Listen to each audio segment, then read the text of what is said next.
Tuesday the 31st of December 2024, so it's New Year's Eve. And today, it's around about 11 o'clock in the morning. Might be a bit earlier than that, about 11:15. Excuse me. And today, I'm going to do a video, or maybe a number of videos, not sure yet, in response to a video that I watched yesterday, a new one from Stephen, who runs the YouTube channel A Walk on the Wild Side, which basically documents Blackpool and talks about all things Blackpool, from the positives to the negatives, etc. And his latest video focused on trees and the lack of trees in Blackpool, and how Blackpool has received, I think it's £1.8 million to plant some trees. Plant lots of trees, hopefully. But his question as he drives around Blackpool looking for sites where you may want to plant trees is, where can we plant them? So, and I hope you can hear me above the wind. I've not got my baffle on my phone, so it's a little bit breezy today. As we are in Tree City in Sheffield here, I thought I'd do a response video, or maybe a number of response videos, I'm not sure yet, to show where you can actually put trees in quite tight urban spaces if you find the right tree for the right place. So as I said, we're going to walk through Walkley, and Walkley is basically a kind of upper working class, lower middle class area of Sheffield, with lots of rows of terraced houses, the vast majority of which are privately owned, so people own their own houses here. So lots of terrace side streets. This is the main shopping street in Walkley. This is South Road, and basically you have rows of terraced houses going down the hill. We're quite high up in the kind of Upper Don Valley here. We have rows of terraced houses going down the hill, and also along there rows of terrace houses going up the hill, up towards Crooks, and down this way towards Langsert, Lower Walkley and Upperthorpe, etc. And so what you can see already, if Stephen's watching this, I hope he does at some point, is we already have a number of trees on one side of this road, silver birch here, basically planted in these traffic calming areas that are built specifically to kind of narrow the road to slow the traffic down. A lot of these roads are also one way. You can either go down or you can go up. Again, as part of the traffic calming. Looks like a flowering cherry down there, and then something else further down. So, and so let's just have a look at the size. This is a silver, well, it's a Himalayan birch. It's one of these paper bark birches. So they're a little more drought tolerant than our native silver birch. But you can see the size of that pit is not particularly big. And yet this tree is doing perfectly well. If you look at, it's full of bud. Come back in summer, this is going to be a massive leaves, few weeks time, probably lots of catkins on it, etc. Now again, something that's different in Sheffield compared to Blackpool is we are on, nice timing for the alarm to go off, is that we're on acid clay soils. So even though we're on a very hilly area here, as you can see as I look across the Upper Don Valley there,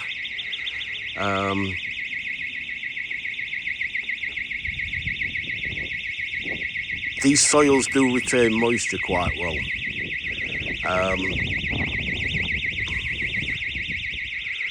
And so it is good. The soil is good in Sheffield for planting a wide variety of trees. Now in Blackpool, where I would imagine you've got more sandy soils there, that might be more of a problem. So you might have to plant more specialist trees that can deal with good drainage, etc. So let's carry on walking along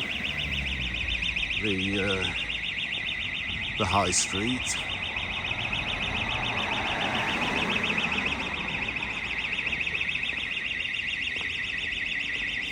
And the usual Turkish barber there.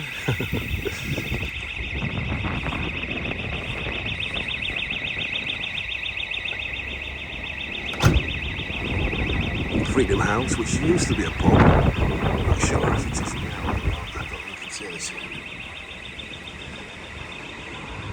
Freedom Road. So again, if we look down there,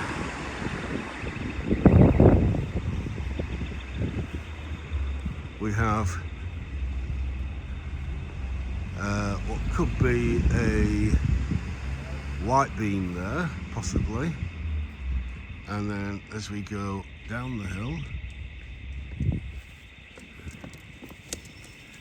you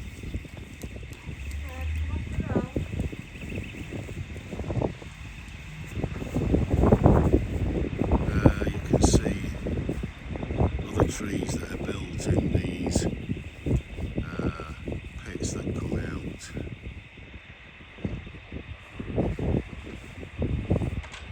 Let's see what that is.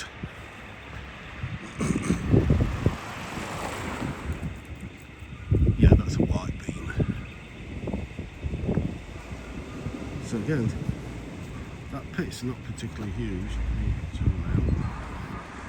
That pit's not particularly huge, but when you've got really good quality clay soils, a tree can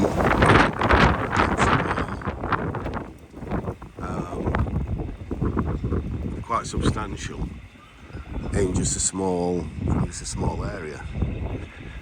So let's carry on.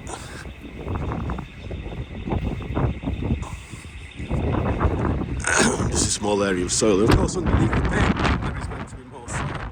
So it's not like the roots just stay within the pit.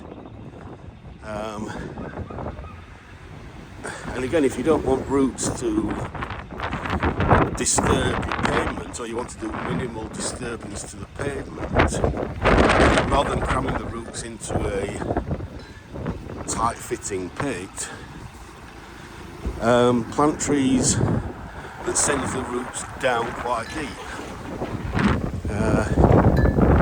So there's seeds. I'll probably be having a meal in there later on for lunch.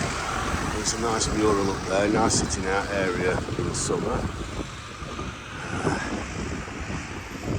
A nice little bit of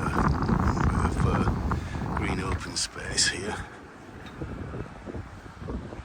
Now I say that there goes up to Crooks, which is a more middle class area.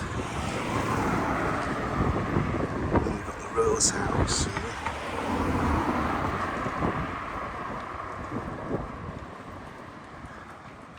So let's have a look at this road going down.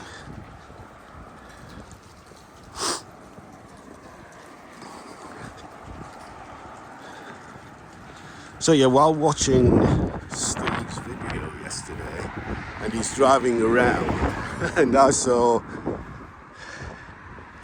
right, we haven't got any there, but a lot of the gardens do have trees in. So there are no houses on that side, they're just gardens from houses on the other road that we've just passed.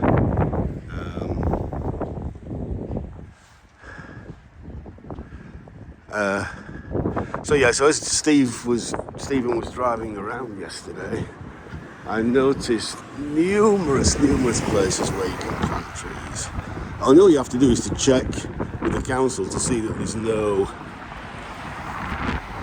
major pipeworks, electricity, water, gas directly underneath where you want to plant. And then if you find the right tree,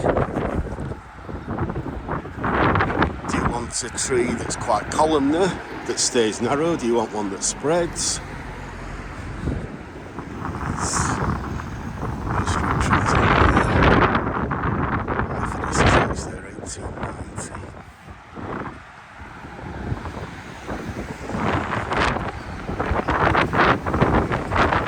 Let's have a look at Industry Street.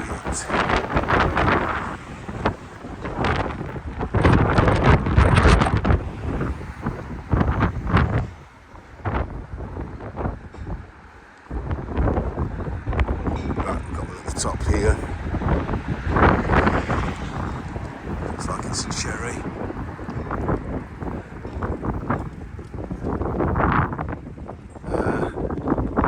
And again, you have more down there.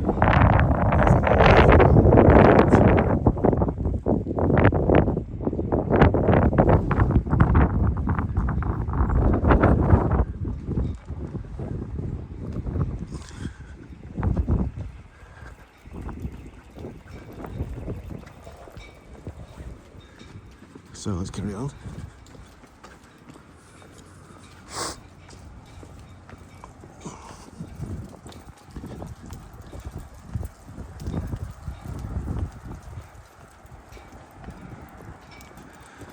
And again, there was some information that Stephen put up from whoever it was, the council or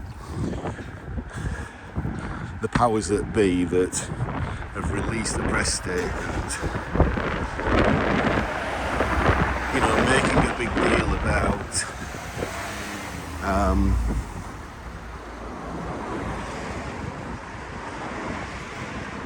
how difficult it is to plant trees in urban environments. I think there's just one down there. And really, as you've seen, it's not difficult at all. Just find your spot, find the tree that can cope with that spot, check that there's no major utilities under the roots, where the roots are going to be, and also above where the tree's going to grow, and away you go. Plant it well, stake it well, make sure it doesn't go without water for 3 years, and you can have a cherry as big as that, as narrow as that, as columnar as that, in a pit as small as that.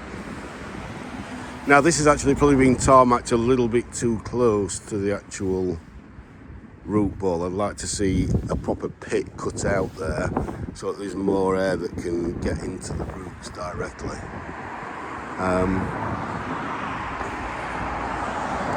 But there's a cherry that grows tall and narrow. You could plant a completely different tree in there and it would spread right across this road. That clearly hasn't done that. And there is more Cundy Street. There's more Himalayan birches down there.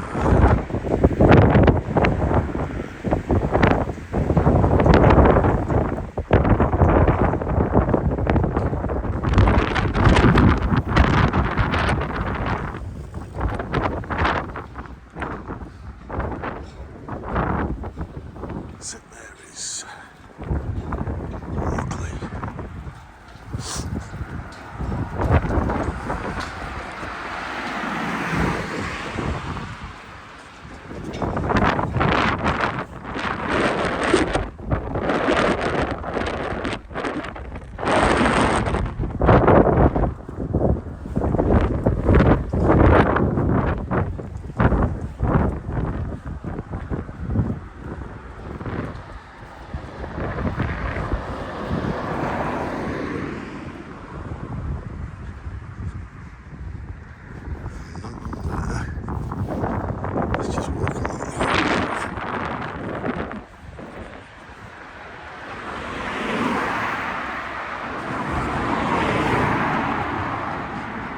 as we get to this end of South Road, we're kind of getting into Broom Hill now, which is a more leafy kind of suburb, very studenty. It's quite close to the University of Sheffield.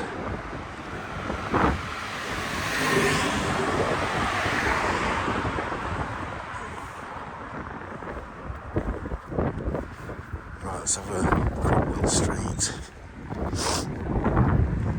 I think you're getting the picture now. We build these traffic calming areas and it provides a perfect environment to plant a tree.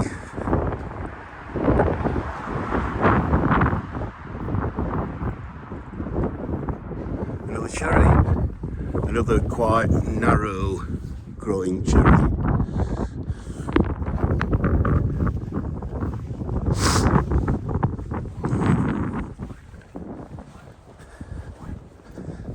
Last one just along here.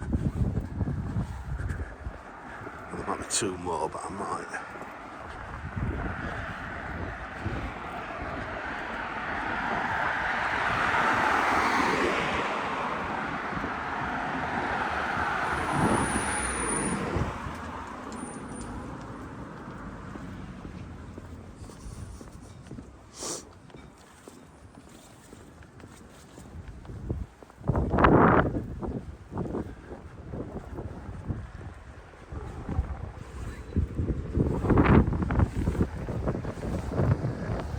Duncan Street, and that's what looks like a mountain ash, possibly.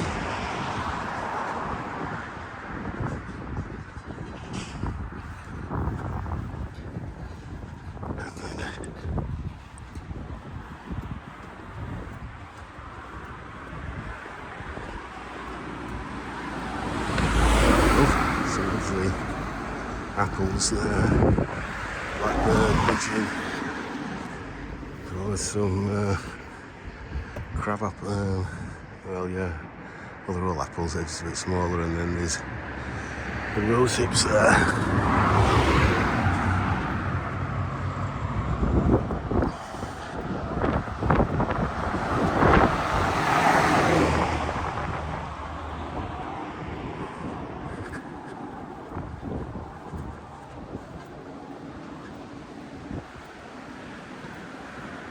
Fulton Road.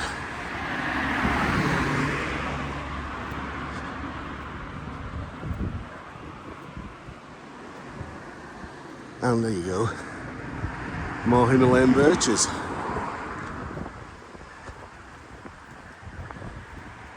a wide area, and there's still plenty of car parking. In fact, I suppose you could really have kept a car parking space there. In fact, I'm sure some people will just drive up and park on that.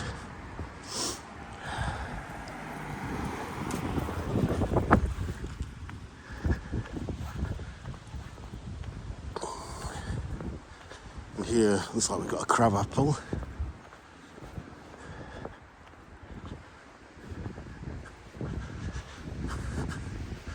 I'm sure grass verge all to its own there.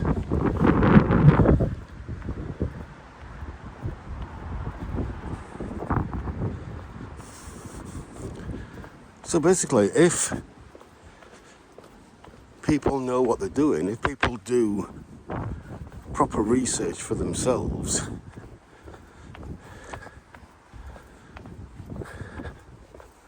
and tree planting becomes part of council policy,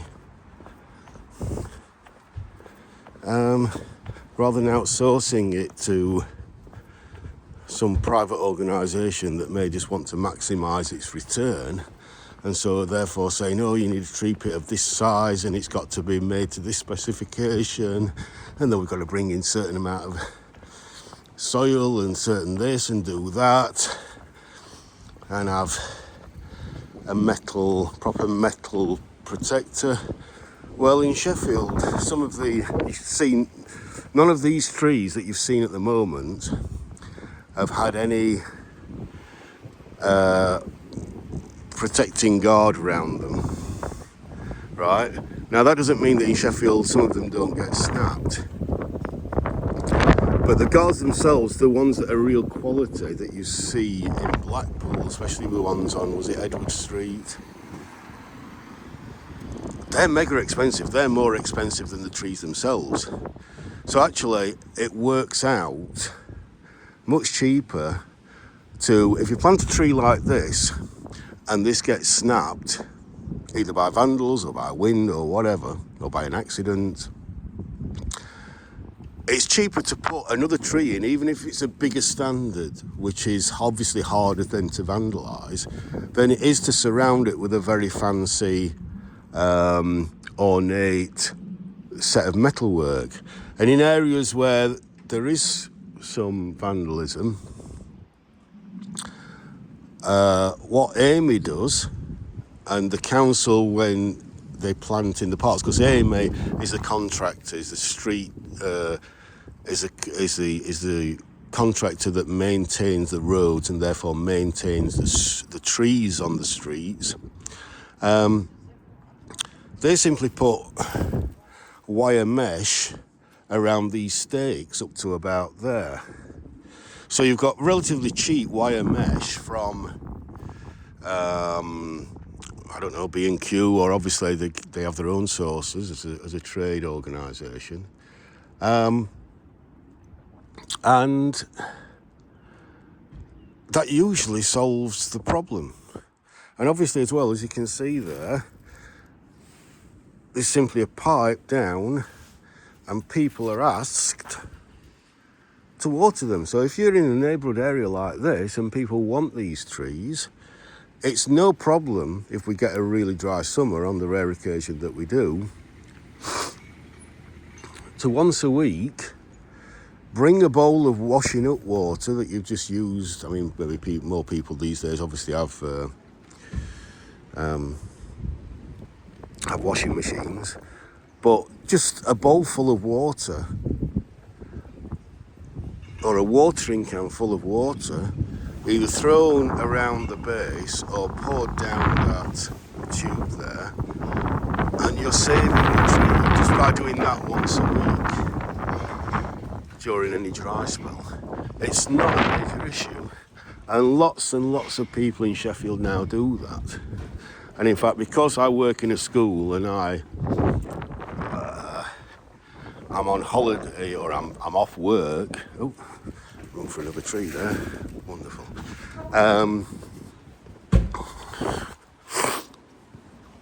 During the 6 weeks holidays, which is usually the time when, you know, we do get some decent dry weather, I will just fill a load of 2, 3, 5 litre bottles up and go around the city and water them myself, because I feel it's worth doing that. And sometimes people will come out and say, oh, there's no need to do that because I water it. And that's fantastic. So that's how I know that there are numerous people around the city who actually come out and water the trees in dry weather. Again, you just got a pipe there, just pour some water down it.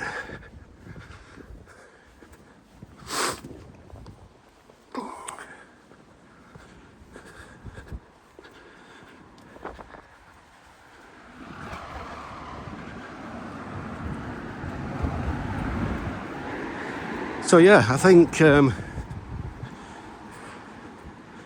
again, just one last look. How big's that? 1 metre by 3/4 of a metre. 1 metre, about 3/4 of a metre, or I would say 2.5 foot by 3 and a bit feet.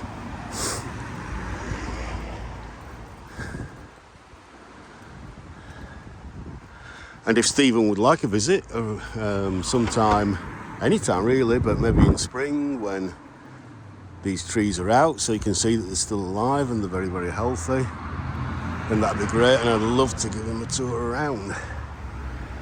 So yeah, so this is the first video. Next I'm going to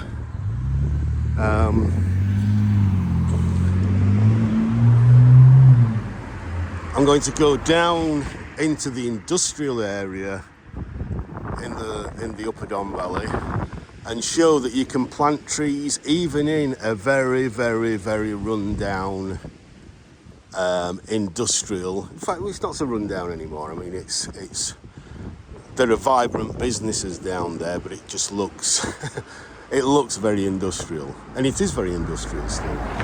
But there is new tree planting down there, so we'll film that on the next video. So thanks for watching this, and bye for now.